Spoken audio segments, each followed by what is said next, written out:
The most effective thing that you can do if you want to take your life to the next level, upgrade your unconscious beliefs. Our brain makes meaning all the time without our permission, without our even knowing it. And so we have these limiting beliefs. Some of them are really empowering, but most of them sabotage us. So we feel like we're not good enough. We feel like we have imposter syndrome. We feel like we're not making bold enough moves. We feel like we don't have the money to support what we need to do to make it happen. So we always feel like we're less than. People do think too small because they feel small. I always said I came from a small town, so I was small-minded. And I had to start hanging around wealthy people and people who were doing big things, what we call high achievers, because I needed to expand my awareness of what's possible. I had to start thinking at a different level in a different way to have a different result. And I didn't even know how to do that. How do you change unconscious core beliefs? What I do is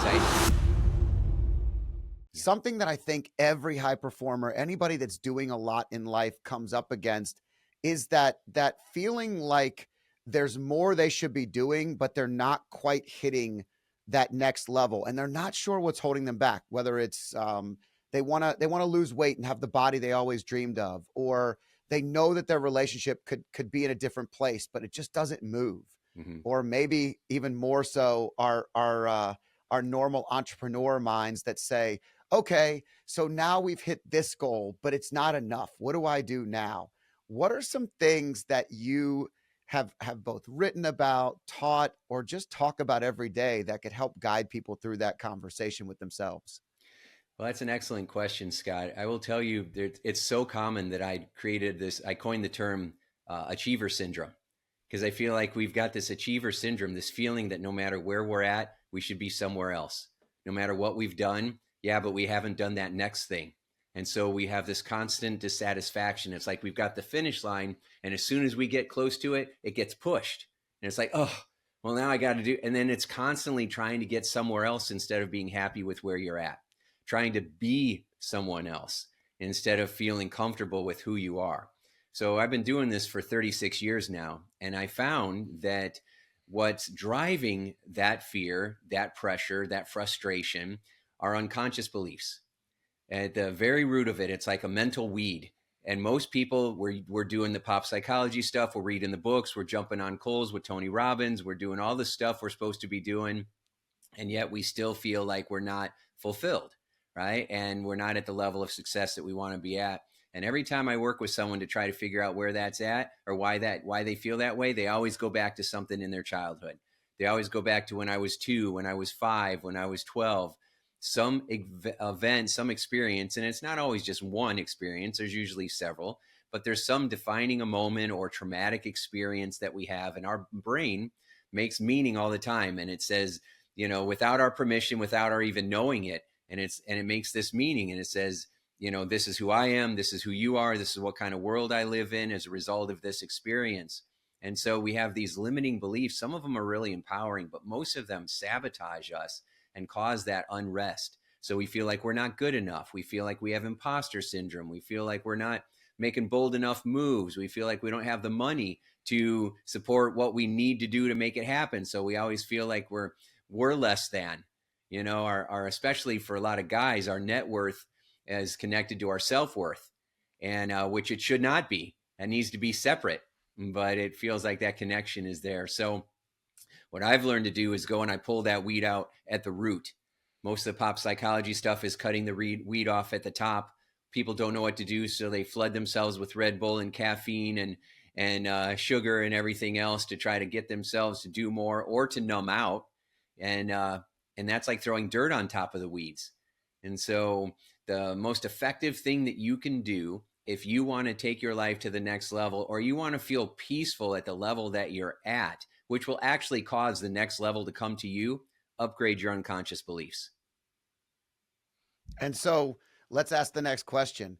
How do we update our unconscious beliefs? And I ask that I have this conversation often in that I'll be talking with someone, even my wife and I were having this conversation. We were talking with a friend, and the scarcity of how they were talking with us and what they were talking about and how it was going to happen. And it was so small. And she's gotten to the point where she's like, Scott, I think they're just thinking too small. I think we could, how do we help them think bigger? And I said, well, they have to do this on their own. But the reality is, if we think back, we used to do these things too, and we broke free. Yes. And I don't know that I can track everything that I did to break free, but I Mhm. can certainly see the trajectory of life once that was broken. And so I asked the question of, how do you help people achieve that goal? And what are some of the things that people that are listening to this could maybe execute upon today? Yeah, I'm going to tell you exactly how to do it right after this, right after I validate that your wife was absolutely right. Most people do think too small because they feel small, right? I always said I came from a small town, so I was small minded, right? And I had to start hanging around wealthy people and people who were doing big things, what we call high achievers, because I needed to expand my awareness of what's possible. I had to start thinking at a different level in a different way to have a different result. And I didn't even know how to do that. And so, of course, we started out earlier before you had the internet and the podcast and stuff like that. So, we had to do a lot of trial and error. So, but I always listened to books on tape, on cassette tape, got them from the library. That's all I could afford. So, but you listen to people who think bigger, and then you start to look at it in a new way, and that will help you. But the beliefs are still going to interfere, right? So, how do you change unconscious core beliefs? So, this is how I do it. What I do is I just figure out what feeling is keeping you stuck, and then I have you connect with that feeling. So I just have you feel it. And then through using hypnotic regression and my unique one belief away method, we're able to go right back to the initial sensitizing event, to the point in time where that feeling and that belief that's driving the feeling was formed. And your mind will take you right to it every time. You don't have to guess. It's not like therapy where you're free associating and you have to talk about every bad thing you've ever experienced your whole life. None of that is necessary. I found that if you find the one key domino and you push it over, it's going to knock all the other dominoes over. And so we go and we find that event. So let's just say we're working with your friend and we go back to when he was 7 years old. And all of a sudden he's having this experience where he tries to do something new in the classroom and it falls apart and everybody starts laughing at him. And for whatever reason, he has a teacher over there that says, "Nice job, knucklehead. You'll never figure this out."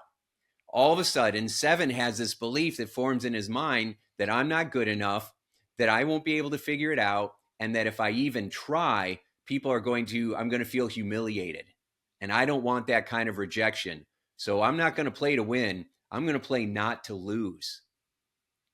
So he forgets all about that experience, but has a series of referencing experiences, right? So when you're feeling afraid that you're going to be rejected, you show up in a certain way. You make decisions differently. You're constantly trying not to get hurt or rejected or abandoned.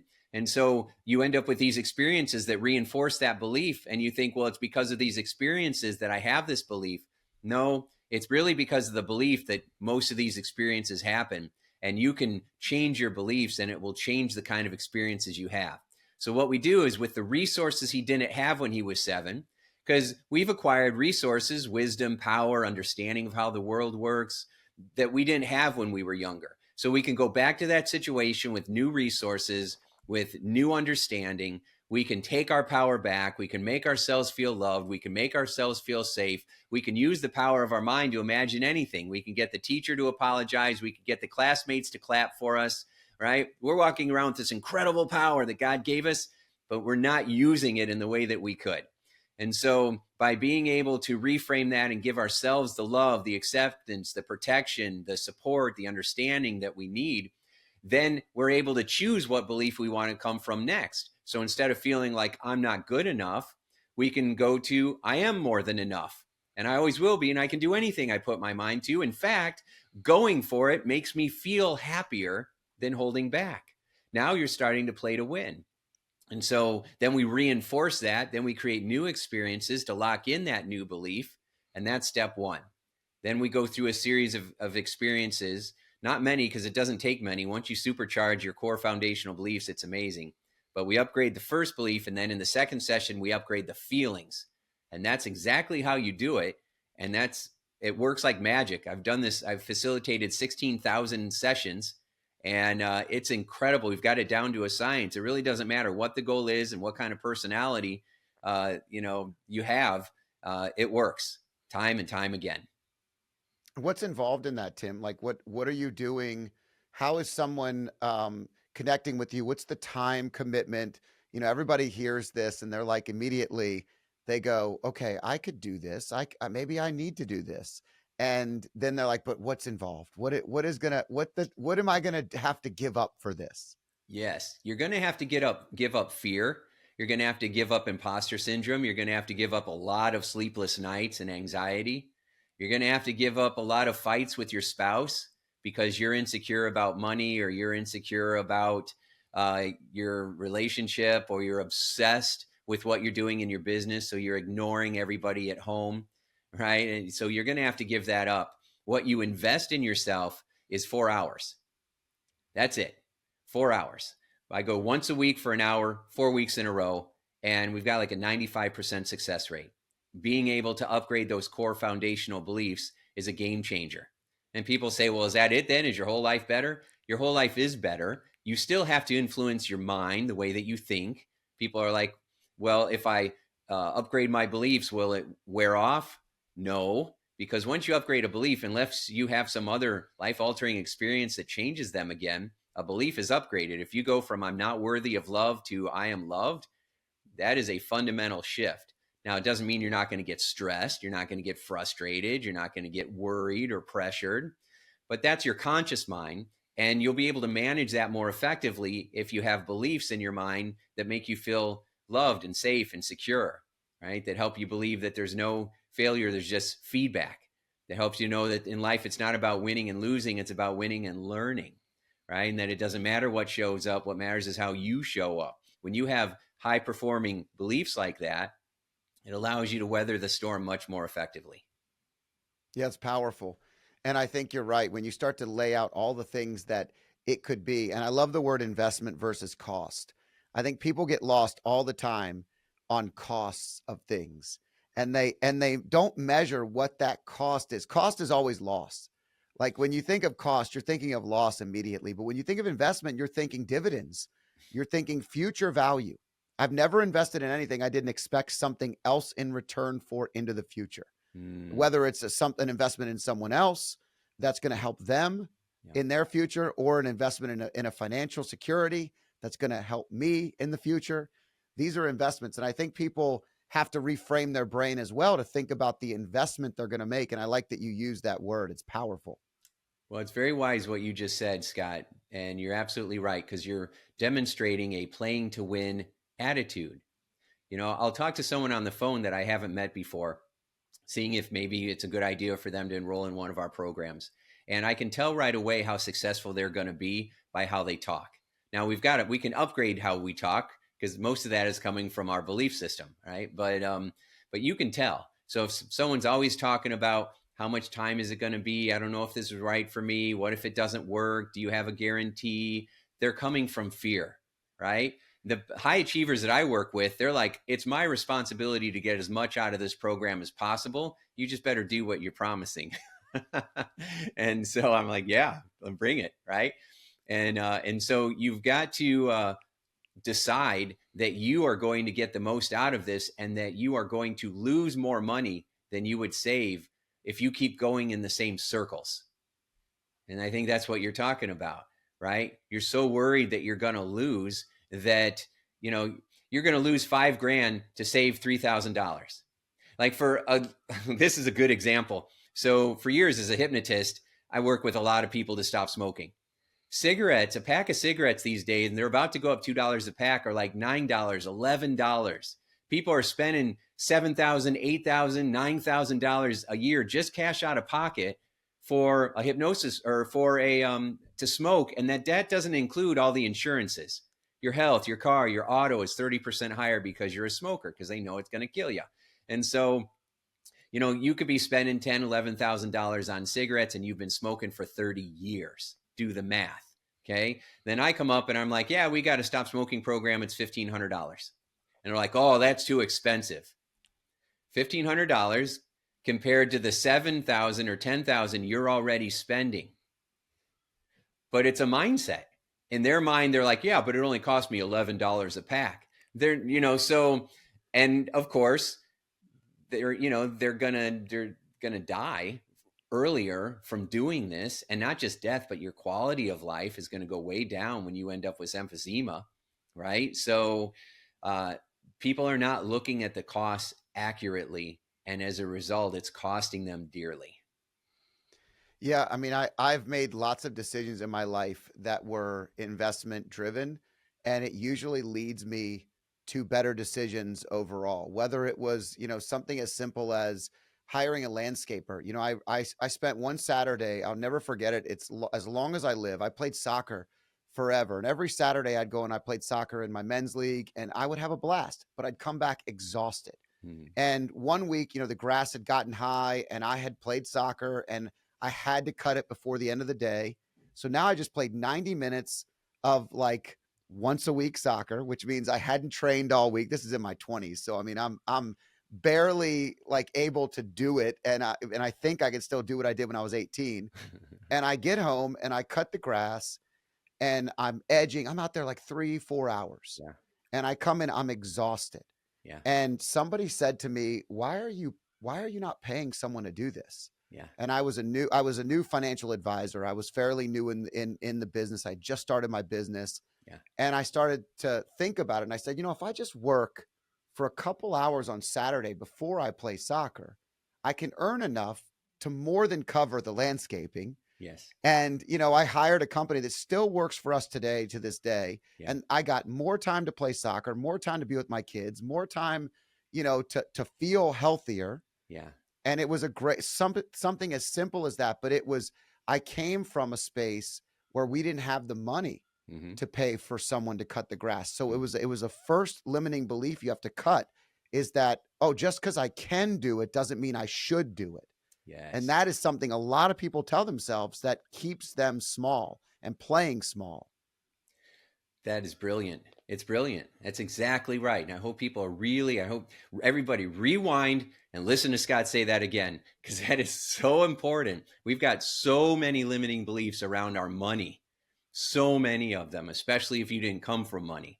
And so we've got these scarcity ideas, and that's one of them. I remember I was so guilty the first time I had someone else change my oil in my car. So guilty about it.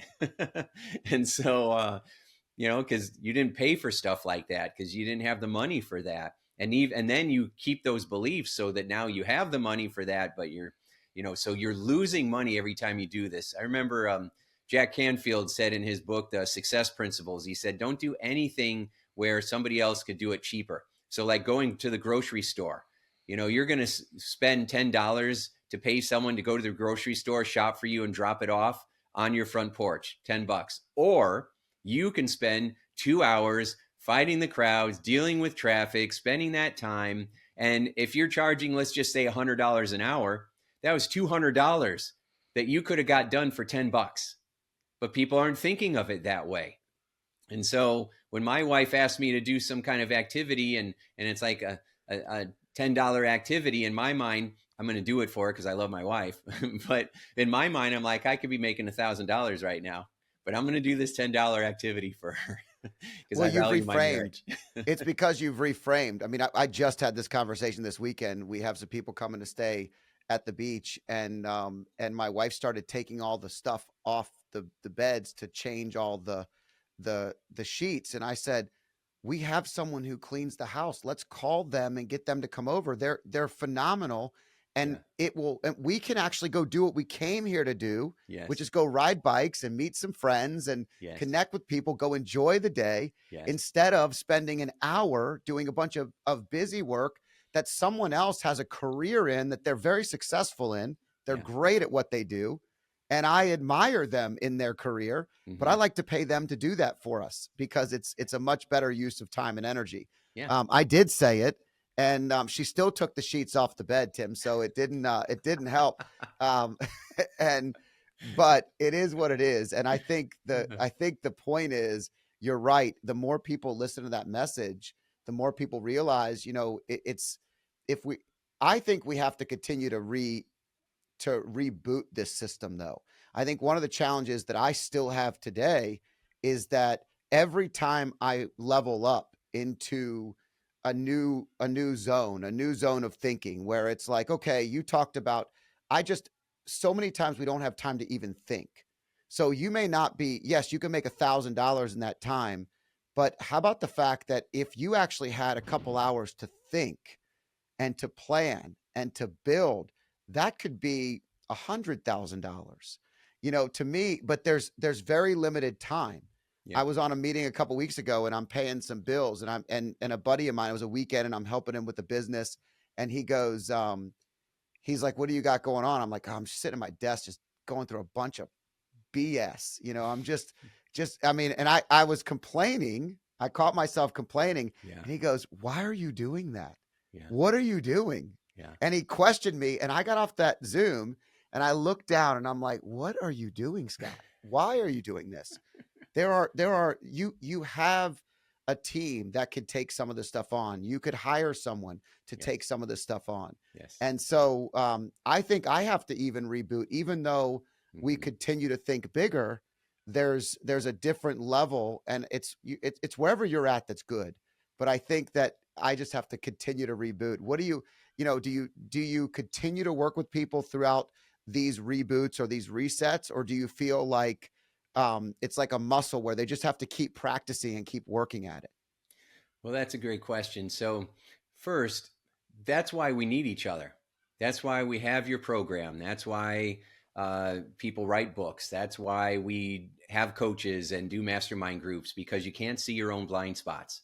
And so you've got to, people that say I'm self-made, not really, right? You have a team of people that helped you. Now, you were the one that was leading the charge, but it's usually a community that helps you get to where you want to be. And so most people, especially solo entrepreneurs, tend to isolate themselves because they feel like it's either a badge of honor, or they can't afford to hire somebody, or they're too embarrassed, or their ego's in the way because I should be able to figure this out on my own.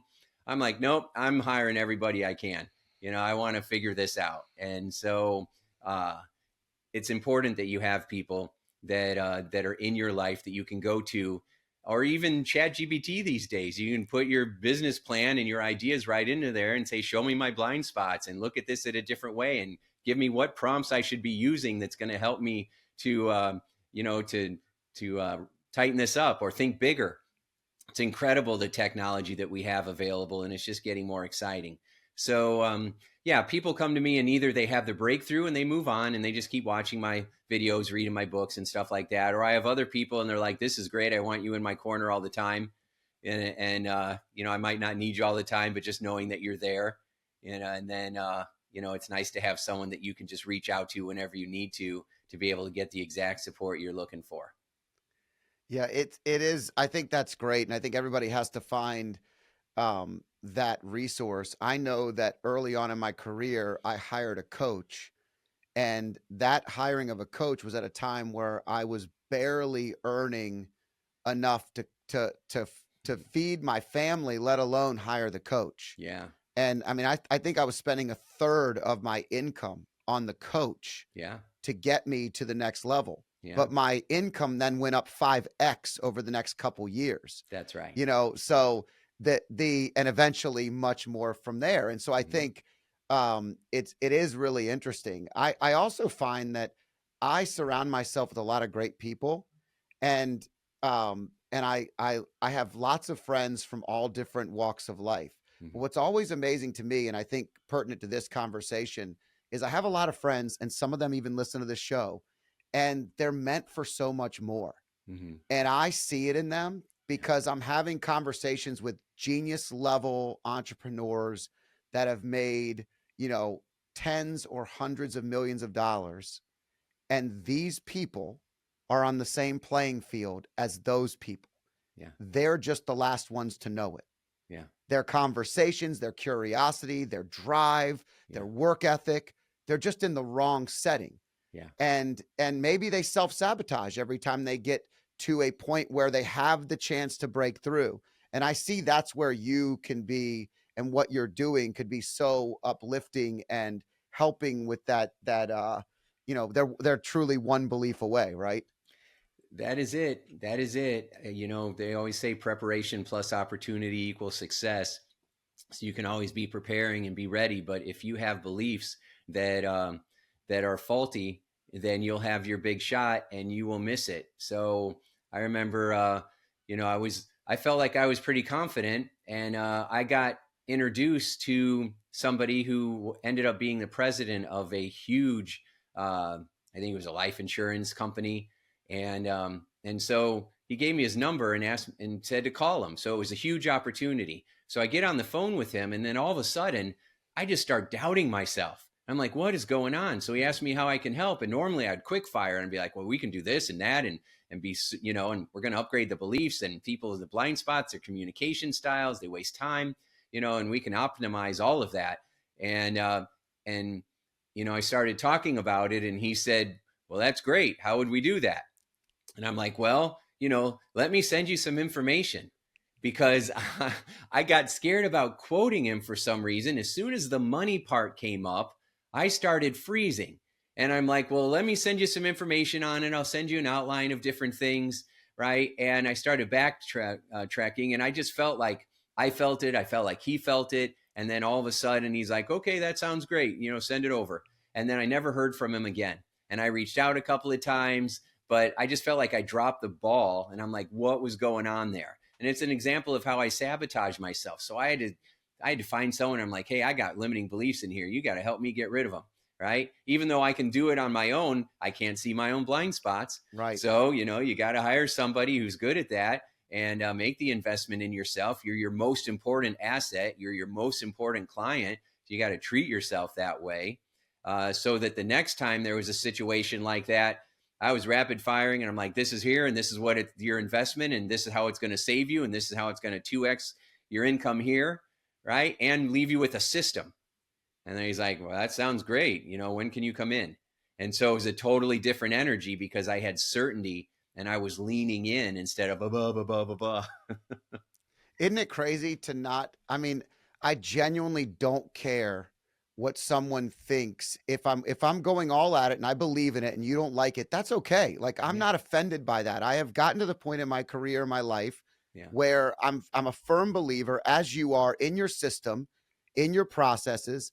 And yet we all get in scenarios where we notice that, or that we pull back, or we Yeah. act, or we start to wonder, do they think I'm not smart enough? Is there something that I'm not doing Yeah. that's not registering? Maybe they're just thinking too long. Maybe they paused and they didn't, and the space created this limiting belief within Yeah. myself. I mean, I find it happening a lot. Where I find it happening the most, though, is when I hire someone to do a job for me, or when I'm creating something and they start to bumble or fumble Mm-hmm.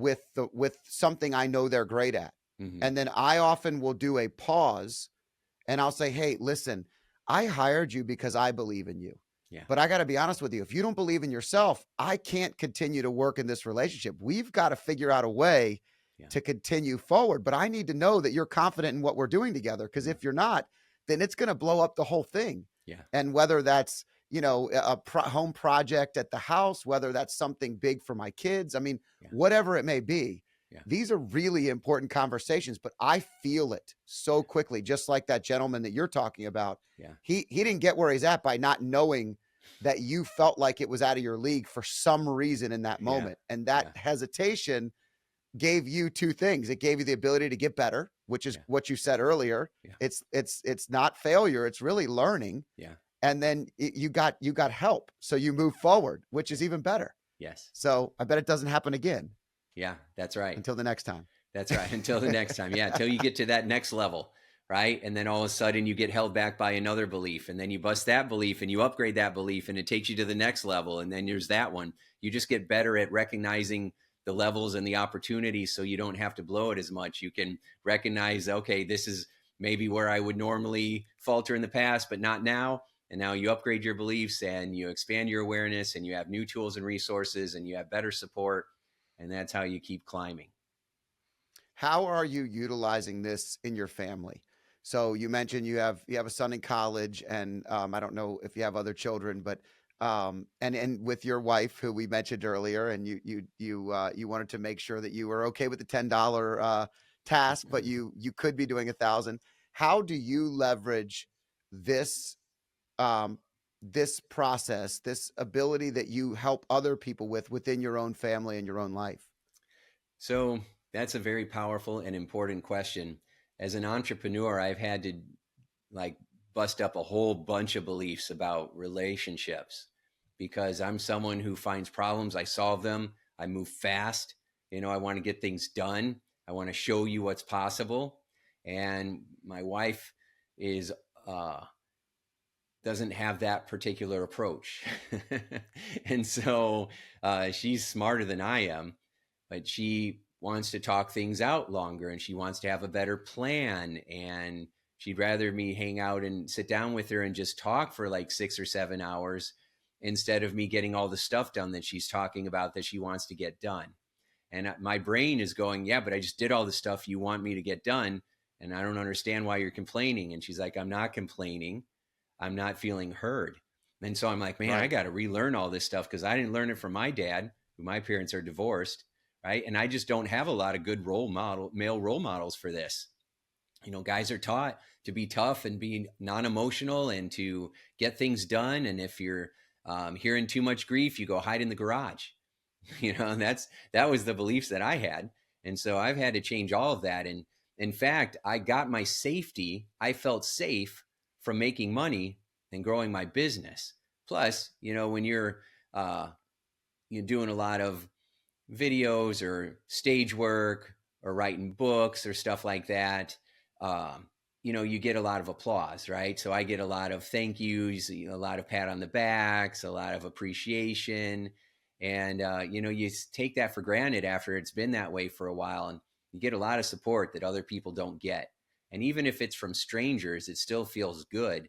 And then when you go into your home life and it's stressful, there's a lot going on. We've moved like 11 times. That creates a lot of stress. We got Right. 2 boys that are in college, and they're stressed when you're paying for college, which is insane how much it costs these days. And so there's always going to be pressure, and the rules are different. And so the rules that I played by in the business world are totally different from the rules that I'm playing by with my wife. And so I'm having to relearn all the time how to be more patient. And I thought I was patient, not as patient as I thought, right? Yeah. And I thought I was supportive and complimentary, and I thought all these things because in many respects I am, but it doesn't translate. And I think that a lot of people struggle with that, with what you learn at work and then how you're trying to deal with it at home. And it can be very, very frustrating. So we've got to take a look at those beliefs too, our relationship beliefs, the beliefs that we have about ourselves, the way that we describe our partner to ourselves, right? And are we being fair? Are we being loving and supportive? Are we being as compassionate to them as we would to our most valuable client? The answer to that is usually no. So yeah, so I've had to do a lot of work on improving me. It was kind of scary when I spent a lot of time interviewing like Hall of Fame motivational speakers, and I was freaking out how many of them were divorced. And then they were my role models, and I'm like, Tony Robbins has been divorced like 3 times, so and most of the relationship experts out there, they're all divorced. Yep. So men are from Mars, women are from Venus, divorced. And I'm like, oh my gosh, Zig Ziglar, he was married the whole time. So Zig's always I'm channeling him. He's a godly man, and he was Yeah. very, very good about living those biblical principles. And so he's a role model for me. I've made Jesus a role model for me. He's the first one. And and I just keep trying to get better all the time in that area. I've made my wife, and still working every day on making her more important than my business, which she might roll her eyes a little bit on that, but I'm trying. Well, I think first of all, that's a great answer, and I think it's a real answer because we're all trying. Yeah. I mean, at the end of the day, my kids will make jokes and say, "Dad's in a quote unquote relationship expert when my wife and I are bickering about something. Like they Yeah. just know exactly what to say Yeah. at the exact right time. Yeah. And Just I have two sons that are 16 and 19. So uh-huh. Uh-huh. we're always working on it. I also think that I was blessed enough to find someone that was a great partner in my life at where I was at, Yeah. right? Yeah. And so you have to grow together. And Mm-hmm. that intensity that a Tony Robbins that you had, that I have, that a lot of those individuals that are in that space that are helping so many other people to have that level of energy and intensity is a gift. But it turned up too loud, that strength can be a blind spot, and Yeah. it could be a challenge, and Yeah. it can be very hard to still have that turned on when you walk in the door. And Yeah. so I look back a lot of times at our relationship and I say, I wouldn't be where I'm at with whom I'm with Mm-hmm. to this day if she wasn't who I needed then. Mm-hmm. So and I'm not who I was back then. And Right. she's not who she was back then. Yeah. So together we've had to grow. And I think the one commonality that you mentioned is, having faith in something bigger than ourselves and having God at the resource and the center point is really the difference. You talk about Zig Ziglar. Zig would say, the three ways to make it in any business was, number one, you have to, what did he say? He said you have to help people. Number two is you have to turn a profit. And number three is you have to serve God. And Mm-hmm. if you do those three things, you'll never chase money. Money will always be chasing you. Yes. Well, I think relationships are a lot of the same stuff. If you're Yeah. serving something more powerful than yourself, Mm-hmm. and it's not always putting all the faith in each other. I think that's the relationship um, landmine is expecting to get everything we need out of life from another person Mm-hmm. when Yeah. we're not even willing to give that to another person most of the time. It's so powerful. Yes. So if we put God first, and if we kind of build our lives around that, we can continue to fail, we can continue to grow, we can be grateful for that, the fact that we met them where they were and they stood with us through those challenges, or and vice versa, because it goes both ways. Yes. It's just maybe the high intensity person needs a little bit more leeway. That's all. Yeah. Yeah. Yeah. I remember, I was a laid back hypnotist and people are like, you walk in the room and you're intense. And I'm like, I'm intense. I'm laid back. And they're like, oh, no, you got this intensity. And I'm like, really? And so, you don't see the label when you're in the bottle, as they say. And so, yeah, I love what you had to say, Scott. That's awesome. And you're right. You do grow together and you have to constantly be growing.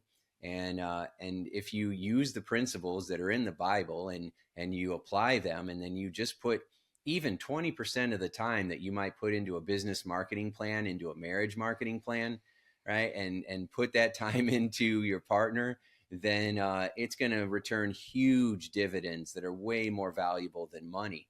But people don't do it for a variety of reasons. They don't feel powerful. They don't feel, whatever it is. They don't feel safe. Those are usually the two.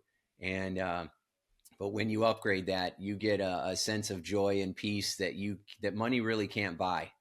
That it's the one thing for almost 4 decades I spent in personal development, and I could not find that peace that I was looking for until I started praying more, and just strengthening my relationship with God, and watching The Chosen and reading the Bible. Yeah. Bob Proctor told me one time, I interviewed him, and he said that I have one book on my desk and I refer to it all the time, Think and Grow Rich. So that's what I did, because Bob was successful and I wanted to be successful. And so that's what I did too. Until one day I realized maybe I've got the wrong book on my desk.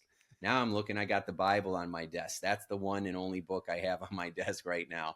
And to remind me, because I got a thick skull, to show up in a godly way. And, that requires daily effort, but the rewards, it's hard to get them any other way. Well, it takes us a little while. I think we're numb and dumb and challenged, and we're grinding for success, and we have this mindset that if I just get to this point, I know that I'll be able to take care of my family, or I know I'll be able to do these things. What we don't realize is all that's empty. It's all empty without a higher purpose, without something that goes beyond our day job, a higher impact in the world, Yeah. and all of that is grounded in what you just said. And for me, I love Think and Grow Rich, and I Hmm. completely agree.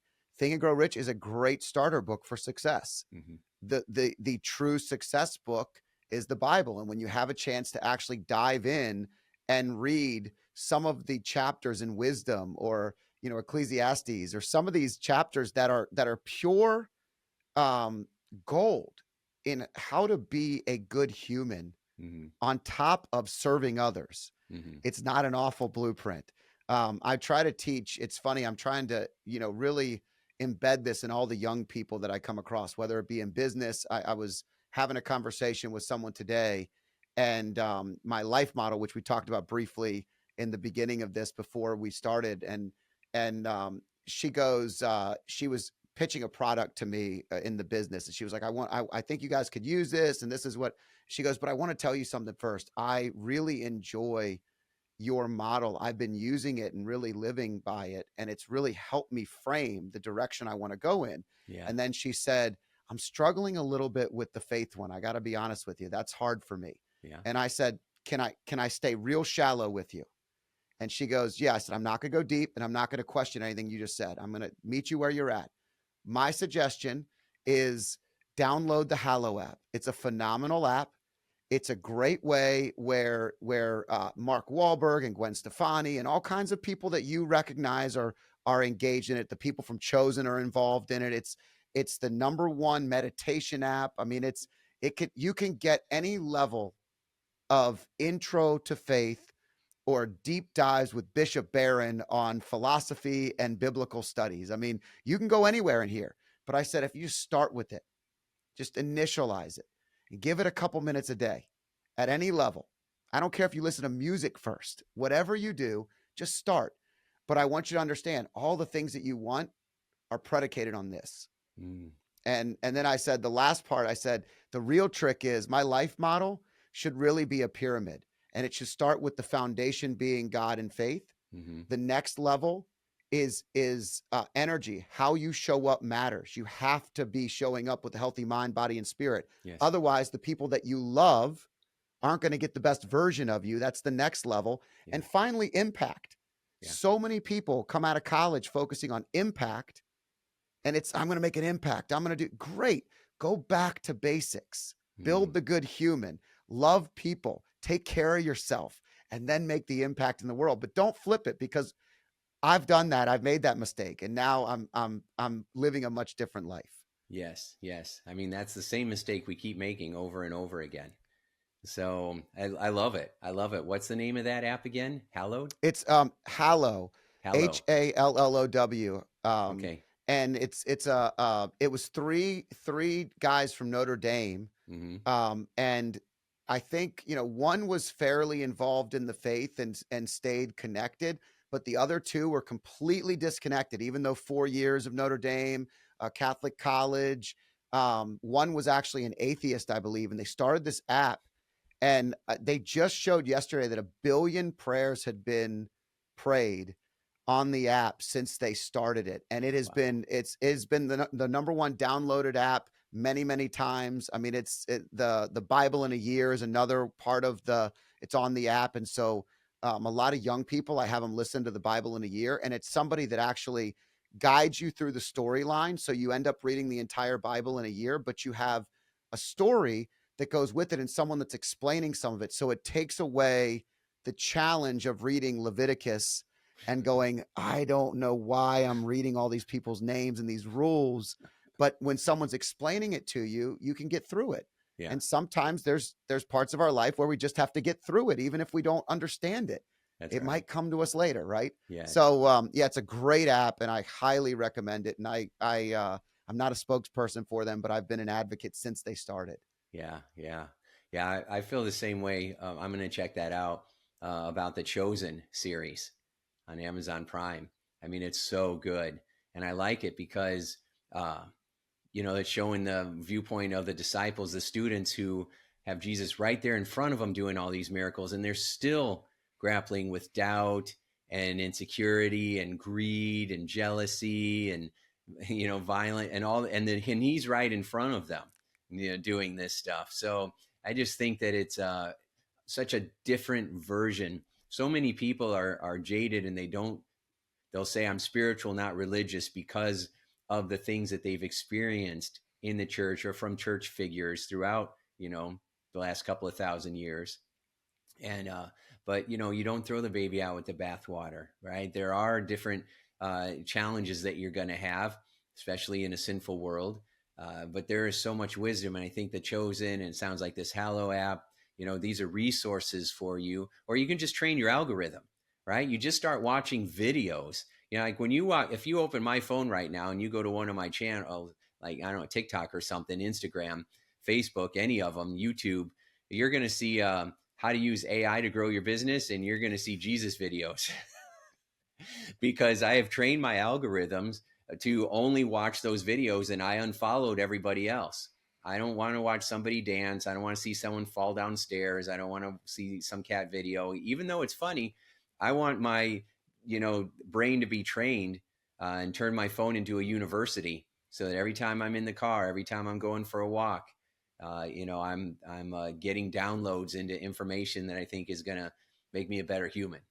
So That's powerful. I did that with my boys when they first got on Instagram or any of those. I actually went in and followed all the people that I wanted to influence their life. So when they would put the phone, when they first got it, I made them keep their phones downstairs, and we'd plug them in at night, and they all had to be in one spot because I wasn't allowing them to have them upstairs at all. When they went to bed, sleep is sleep.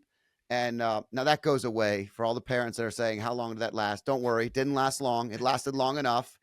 But still great idea. it's a great rule. Yeah. And I would, every night when they would go to bed, I'd go in their phone and I would program in, whether it was Tony Robbins or just any positive motivational, Bob Proctor, any of the people we've talked about.